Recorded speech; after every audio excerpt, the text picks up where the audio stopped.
ഒരു രാജ്യത്ത് ജനങ്ങൾ സർക്കാരിനോട് ചോദ്യം ചോദിച്ചാൽ എന്ത് സംഭവിക്കണം? മറുപടി ലഭിക്കണം. പക്ഷെ ഇന്ത്യയിൽ ജന്തർ മന്ദിറിൽ നടന്നത് മറ്റൊന്നായിരുന്നു.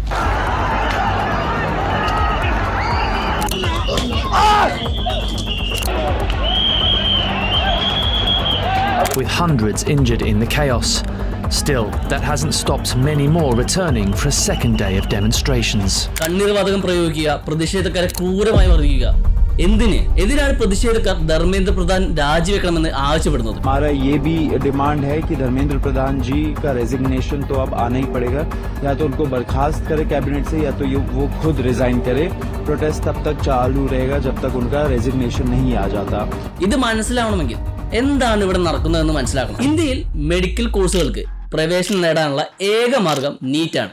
നീറ്റ് ഒരു സാധാരണ പരീക്ഷയല്ല. ഇന്ത്യയിലെ ഏറ്റവും ടഫ് ആയിട്ടുള്ള ഒരു പരീക്ഷയാണ് നീറ്റ്. 1.5 ലക്ഷത്തിന് താഴെ സീറ്റുകൾ മാത്രമാണ് ഈ മെഡിക്കൽ കോഴ്സുകൾക്കുള്ളത്. എന്നാൽ ഈ സീറ്റിനായി ലക്ഷക്കണക്കിന് വിദ്യാർത്ഥികളാണ് മത്സരിക്കുന്നത്. അതുകൊണ്ട് തന്നെ സീറ്റുകൾ കുറവായതിനാൽ ലക്ഷക്കണക്കിന് വിദ്യാർത്ഥികൾ വർഷങ്ങളോളം ഇതിനായി മാനസികമായും സാമ്പത്തികമായും തയ്യാറെടുക്കുന്നു. എന്നാൽ മെയ് 3 ഇന്ത്യയിലുടനീളം ഏകദേശം 20 ലക്ഷം വിദ്യാർത്ഥികളാണ് ഈ പരീക്ഷ എഴുതിയത്. പിന്നീട് ഈ നീറ്റ് പേപ്പർ ലീക്കായി. ഇതോടനുബന്ധിച്ച് ഈ പരീക്ഷ റദ്ദാക്കുകയും ചെയ്തു. ഈ പരീക്ഷ റദ്ദാക്കിയതുമായി ബന്ധപ്പെട്ട് ഏകദേശം 12 വിദ്യാർത്ഥികളാണ് ആത്മഹത്യ ചെയ്തത്. ജൂണിൽ വീണ്ടും ഈ പരീക്ഷ റീടെസ്റ്റ് നടത്തും. ഇന്ത്യയിൽ ക്വസ്റ്റ്യൻ പേപ്പർ ചോരുന്നത് പുതിയൊരു കാര്യമൊന്നുമല്ല. 2024 ചില സ്ഥലങ്ങളിൽ നീറ്റ് പേപ്പർ ലീക്ക് ആയിട്ടുണ്ടായിരുന്നു. എന്നിട്ടും അന്ന് റീടെസ്റ്റ് നടത്താൻ അധികൃതർ തീരുമാനിച്ചിരുന്നില്ല. 1.4 ബില്യൺ ജനസംഖ്യയുള്ള ഈ രാജ്യത്ത് നീറ്റ് മാത്രമല്ല, പോലീസ് കോൺസ്റ്റബിൾ റിക്രൂട്ട്മെന്റ് എക്സാമുകളുടെയും ടീച്ചേഴ്സ് റിക്രൂട്ട്മെന്റ് എക്സാമുകളുടെയും ക്വസ്റ്റ്യൻ പേപ്പറുകളും പലതവണ ലീക്ക് ആയിട്ടുണ്ട്. പക്ഷേ ഈ വർഷത്തെ ചോർച്ച ജനങ്ങളിൽ അമർഷമാണ് ഉണ്ടാക്കിയത്.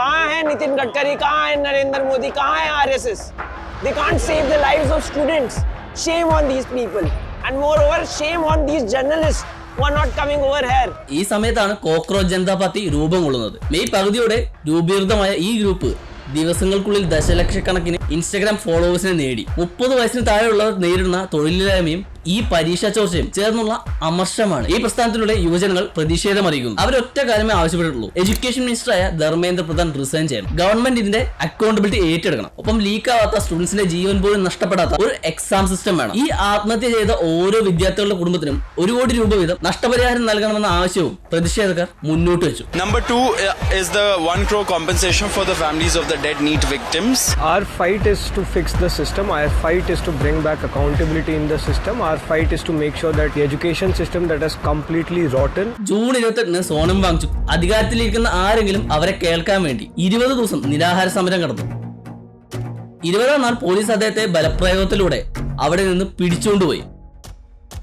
ജൂലൈ 9 CJP പാർലമെന്റിലേക്ക് ജൂൺ 20 മാർച്ച് ചെയ്യുമെന്ന് പബ്ലിക്കായിട്ട് അനൗൺസ് ചെയ്തു. ഇതൊന്നും സീക്രട്ട് ആയിട്ടല്ല നടക്കുന്നത്. എന്നാൽ പാർലമെന്റിലേക്ക് മാർച്ച് ചെയ്യാൻ ശ്രമിച്ച 10,000-കണക്കിന് പ്രതിഷേധർക്കെതിരെ ടിയർ ഗ്യാസും ലാത്തി ചാർജും ഉപയോഗിച്ചു. എന്തുകൊണ്ടാണ് ഈ രാജ്യം ആവശ്യപ്പെടുമ്പോൾ ഭരണകൂടം രാജിവെക്കുന്നതിനും ടിയർ ഗ്യാസും വയലൻസും കൊണ്ട് നേരിടുന്നത്? ഇതൊരിക്കലും ഒരു ലോ ആൻഡ് ഓർഡർ പ്രശ്നമായിരുന്നില്ല. ഇങ്ങനൊരു സാഹചര്യത്തെ കൈകാര്യം ചെയ്യാൻ ഭാരതീയ നാഗരിക സുരക്ഷാ സംഹിത പറയുന്നത് നിയമപ്രകാരം ആദ്യം ഒരു എക്സിക്യൂട്ടീവ് മജിസ്ട്രേറ്റ് അല്ലെങ്കിൽ സംഭവ സ്ഥലത്തെ ഓഫീസർ ഇൻചാർജ് ജനക്കൂട്ടത്തോട് പിരിഞ്ഞു പോകാൻ ഉത്തരവിടണം. ആ ഉത്തരവ് അവഗണിച്ച് ജനക്കൂട്ടം പിരിയാൻ വിസമ്മതിച്ചാൽ മാത്രമേ ഫോഴ്സ് ഉപയോഗിക്കാൻ പാടുള്ളൂ. അതുപോലും നിയമം വളരെ വ്യക്തമാണ്. ജനക്കൂട്ടത്തെ പിരിച്ചുവിടാൻ ആവശ്യമായ ഏറ്റവും കുറഞ്ഞ ഫോഴ്സ് മാത്രമേ പോലീസ് ഉപയോഗിക്കാവൂ. ആളുകൾക്കും അവരുടെ സ്വത്തിനും കഴിയുന്നത്ര കുറഞ്ഞ പരിക്കും നഷ്ടപരിഹാരവും മാത്രമേ ഉണ്ടാകാൻ പാടുള്ളൂ. പക്ഷേ എന്താണ് അവിടെ സംഭവിച്ചതെന്ന് നമ്മൾ കണ്ടതാണ്.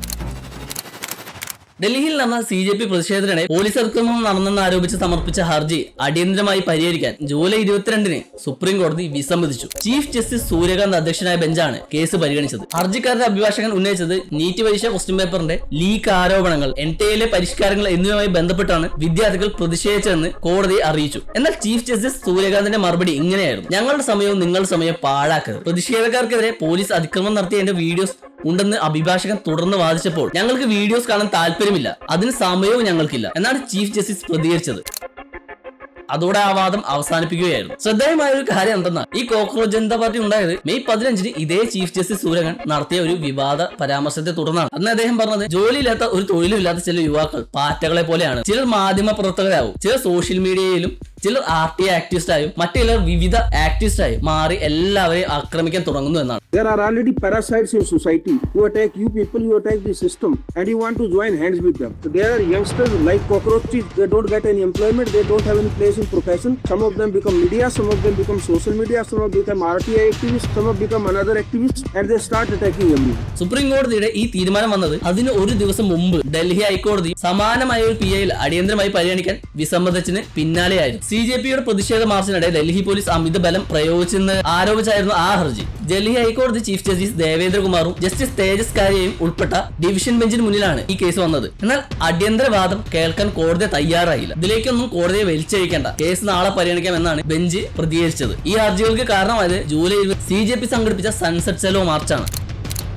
നീറ്റ് പേപ്പർ വിവാദത്തിന്റെ പശ്ചാത്തലത്തിൽ കേന്ദ്ര വിദ്യാഭ്യാസ മന്ത്രി ധർമ്മേന്ദ്ര പ്രധാൻ രാജിവെക്കണമെന്നും NTIയിൽ സമഗ്രമായ റീഫോഴ്സ്മെന്റ് നടത്തണമെന്ന ആവശ്യവും ഉന്നയിച്ചുകൊണ്ട് ആയിരക്കണക്കിന് പ്രതിഷേധകർ പാർലമെന്റിലേക്ക് മാർച്ച് നടത്താൻ ശ്രമിച്ചു. അതിന് മറുപടി പറയുന്നതിന് പകരം അത് ചോദിക്കുന്ന ജനങ്ങൾക്ക് നേരെ അക്രമമാണ് തിരഞ്ഞെടുത്തത്. സാധാരണയായി ഒരു ആരോപണമോ പ്രതിഷേധമോ ഉണ്ടായാൽ തൽപ്പത്തിരിക്കുന്നവർ റിസൈൻ ചെയ്യും. കാരണം അവർ ചുമതലയിലേക്ക് വലിയ വീഴ്ച സംഭവിച്ചതിനാണ് അവർ രാജിവെക്കുന്നത്. പക്ഷെ ഇന്ന് ആ രാഷ്ട്രീയ മര്യാദ എവിടെയോ നഷ്ടമായിരിക്കും. ഇത്രയും വിവാദങ്ങൾക്കും പ്രതിഷേധങ്ങൾക്കും ശേഷവും ധർമ്മേന്ദ്ര പ്രധാൻ എന്തുകൊണ്ട് രാജിവെക്കുന്നില്ല? വാസ്തവത്തിൽ ഇതിൽ BJPയുടെ നിലപാട് വർഷങ്ങൾക്ക് മുമ്പ് തന്നെ വ്യക്തമാണ്. 2015 ലളിത് മോദി വിവാദത്തെ തുടർന്ന് സുഷമ സ്വരാജിന്റെയും വസുന്ധര രാജയുടെയും രാജി പ്രതിപക്ഷം ആവശ്യപ്പെട്ടപ്പോൾ അന്നത്തെ കേന്ദ്ര ആഭ്യന്തരമന്ത്രി രാജ്നാഥ് സിംഗ് പറഞ്ഞത് ഇത് UPA സർക്കാരല്ല, ഇത് NDA സർക്കാരാണ്, ഇവിടെ മന്ത്രിമാർക്ക് രാജിക്കത്ത് ഉണ്ടാകില്ല എന്നാണ്. इसमें मंत्रियों के त्यागपत्र नहीं होते हैं भैया, वो UPA गवर्नमेंट नहीं है, NDA गवर्नमेंट. അത് രാഷ്ട്രീയ പ്രതിരോധം മാത്രമായിരുന്നില്ല, പിന്നീട് അത് സർക്കാരിന്റെ രാഷ്ട്രീയ സമീപനമായി മാറി. ഇന്നും ആ നിലപാടിൽ വലിയ മാറ്റം ഒന്നും കാണുന്നില്ല. ഇന്ത്യ സ്വയം ലോകത്തിലെ ഏറ്റവും വലിയ ഡെമോക്രസി ആണെന്നാണ് വിശേഷിപ്പിക്കുന്നത്.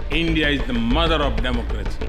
Democracy is one of our sacred and shared values. Democracy is the spirit that supports equality and dignity. പക്ഷെ ജനങ്ങൾക്ക് സർക്കാരിനോട് ചോദ്യം ചോദിച്ചതിന്റെ പേരിൽ ടിയർ ഗ്യാസ് നേരിടേണ്ടി വരികയും മർദ്ദിക്കപ്പെടുകയും ചെയ്യുന്നുവെങ്കിൽ പിന്നെ അതിനെ നമ്മൾ എന്തിന്റെ അടിസ്ഥാനത്തിലാണ് ഡെമോക്രസി എന്ന് വിളിക്കുന്നത്? ഇവിടെ ചോദ്യങ്ങൾ ചോദിച്ചുകൊണ്ടിരുന്നാൽ മാത്രമേ മാറ്റങ്ങൾ വരികയുള്ളൂ. ഈ മാറ്റങ്ങൾ നാളത്തെ തലമുറയ്ക്ക് കൂടി വേണ്ടിയുള്ളതാണ്.